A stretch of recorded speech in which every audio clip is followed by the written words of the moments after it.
আজকাল টিকটকের মধ্যে নতুন একটা ট্রেনিং চালু হয়েছে, জেলা নিয়ে কথা বলা, জেলা নিয়ে গালি দেওয়া, জেলা নিয়ে গর্ব করা।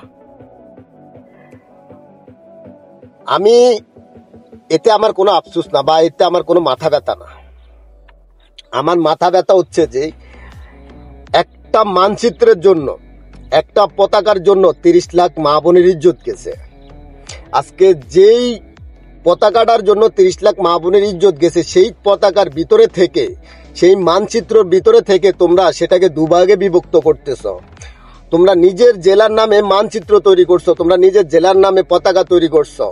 তোমার এই পতাকার পিছনে তোমার কি একটা অবদান আছে যে তুমি বাংলাদেশের পতাকাটাকে দুই ভাগে বিভক্ত করতেছো?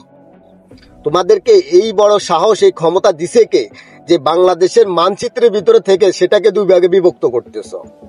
হোক না সে তুমি নোয়াখালী, বা হোক না সে তুমি কুমিল্লার, বা হোক না সে তুমি বিবাড়িয়ার, তোমাকে এত বড় সাহস দিছে কে? তোমরা তোমাদের এই আচরণের কারণে বাংলাদেশটাকে সারা বিশ্বের কাছে কালার করতেছ। তোমরা নিজেরাই নিজেদের মাকে নিয়ে গালি দিতেছ। তোমাদের কি এরকম অবদান আছে যে তোমরা, তোমার নোয়াখালী হোক না সে কুমিল্লা, তোমাদের কি এরকম অবদান আছে তোমরা নিজের নামের উপরে, নিজের জেলার উপরে পতাকা তৈরি করতেছ? আমি বাংলাদেশের একজন নাগরিক হিসাবে, স্বাধীন দেশের নাগরিক হিসাবে আমি জানি বাংলাদেশের মানচিত্র একটাই, বাংলাদেশের পতাকাটা একটাই, আর সেটা হচ্ছে বাংলাদেশ।